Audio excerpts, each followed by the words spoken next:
Hello student, today we are going to discuss the chemical characteristic of water.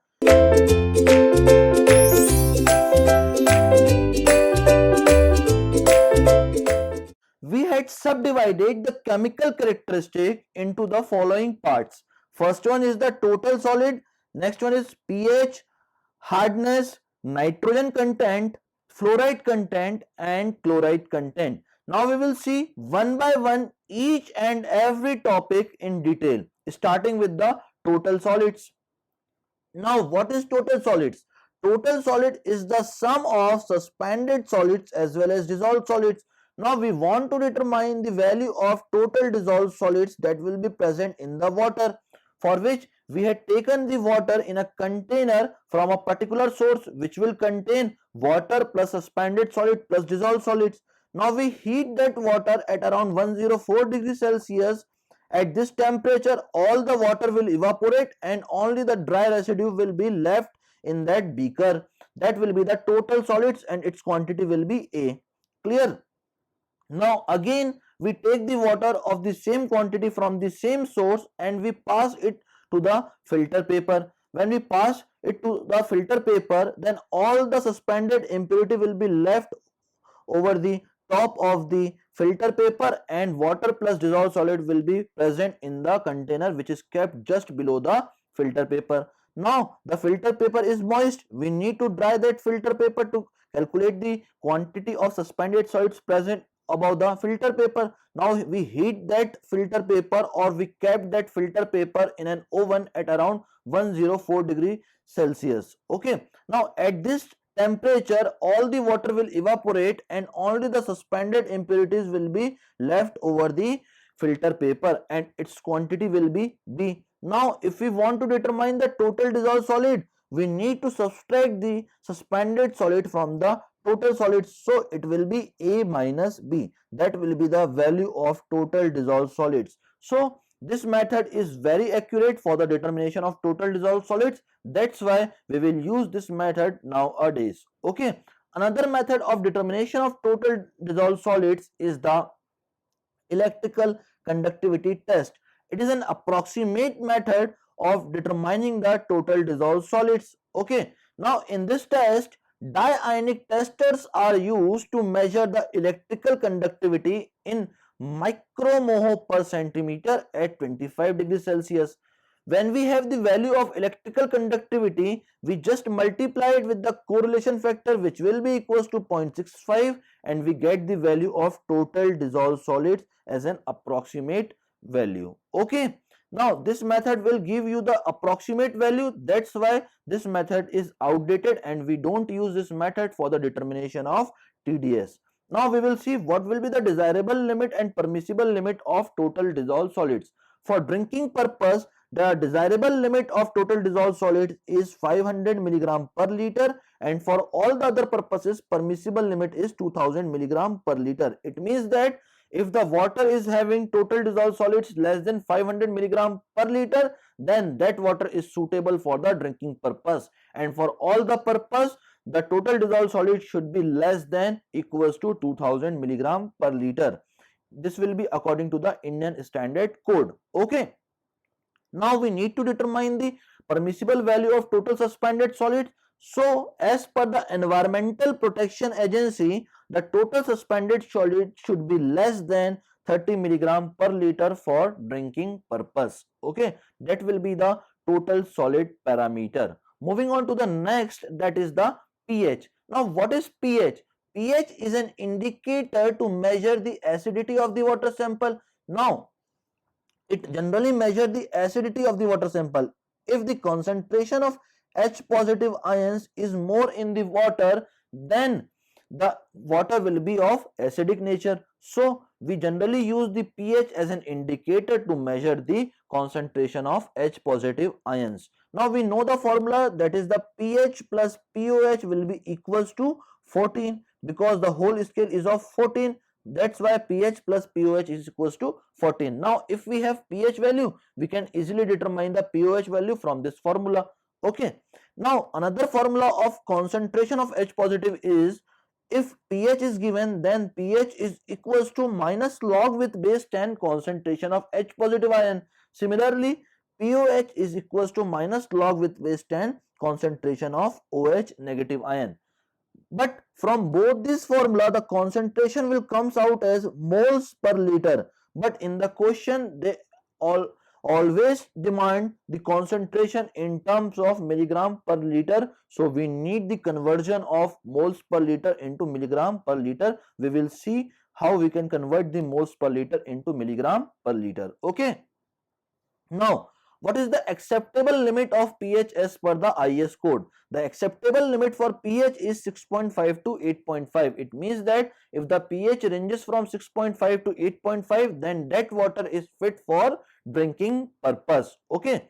Now, if pH is less than 6.5, then it will lead to corrosion of pipe because the water is acidic. That's why corrosion of pipe will takes place. Now, if pH is greater than 9.2, then it will lead to incrustation. Incrustation means the scale formation which will take place in that container. Okay, this is one of the major problem of the boilers.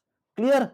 Moving on to the next, that is we need the conversion of moles per liter into milligram per liter. So we know the formula, that is the number of moles is equals to given weight, the weight which is given in the question, divided by the atomic weight if atom will be given, that is the atomic weight, and if molecule is given, then the molecular weight will be there, and if ion will be there, then we need to divide the given weight by the ionic weight. Now we will see how we can determine the atomic weight, molecular weight, or the ionic weight. Okay. Now, atoms are that element which will be present in their single state or in the individual form, such as sodium, which will be present in its single state and its weight will be 23 grams. Similarly, for calcium, the weight will be 40 grams. Similarly, for oxygen, the weight will be 16 grams, followed by chlorine, whose weight is 35.5 grams. Similarly, for hydrogen, the weight is 1 gram.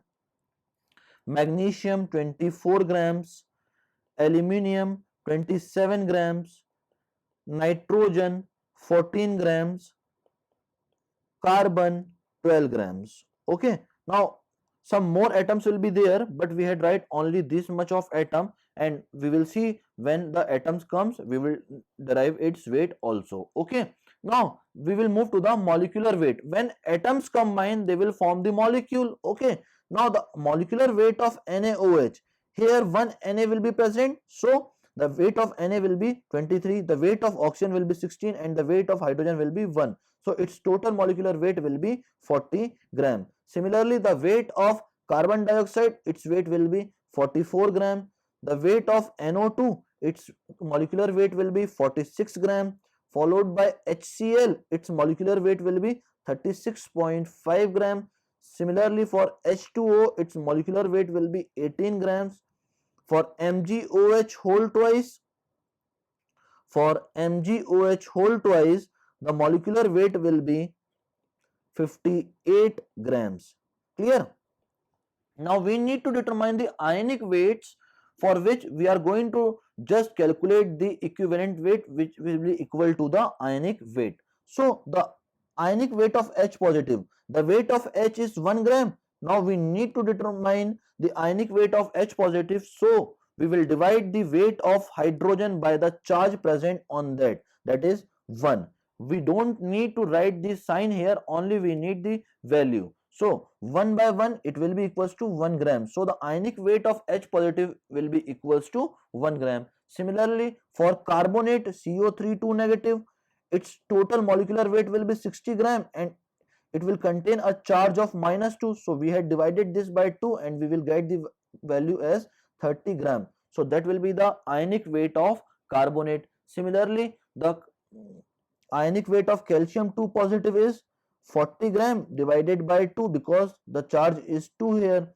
So the ionic weight of calcium 2 positive will be 20 gram. Similarly, for aluminium 3 positive, it will have the molecular weight or it will have the atomic weight as 27 gram and it will contain the charge as 3. So its ionic weight will be 9 gram. Similarly, we can determine the ionic weight of all the ions that will be present in the water. Okay. Now we need to determine from which instrument we will measure the pH. So pH is generally measured by an instrument known as potentiometer. Okay, potentiometer is generally used to measure the pH. Okay, now here two types of indicator is generally used if pH is in the range of 2.8 to 4.4, and if pH is in the range of 8.6 to 10.3. Now if the pH is in acidic range, then methyl orange will be used as an indicator. Then methyl orange will be used as an indicator. And if pH is in between 8.6 to 10.3, that is the basic range, then phenolphthalein will be used as an indicator. Okay. Now how can we determine that the water is acidic or basic? Now if the water is acidic and you had added the methyl orange, then the original color of methyl orange will be red, and if the water is acidic, then it will convert the color of methyl orange from red to yellow. If the color of methyl orange or if the color of solution will convert from red to yellow, then we can determine that the water is of acidic range. Otherwise it will remain in the color of red only. Now how can we determine that the water is basic? If the water is basic and if we add the phenolphthalein into it, then the color changes takes place and the color change from yellow to red. Color changes from yellow to red. Now if this color change will takes place, then we get the idea that the water is of basic nature, and if the water is not of basic nature, then the color will remain as it is, that is the yellow color. That is all about the pH. Thank you very much.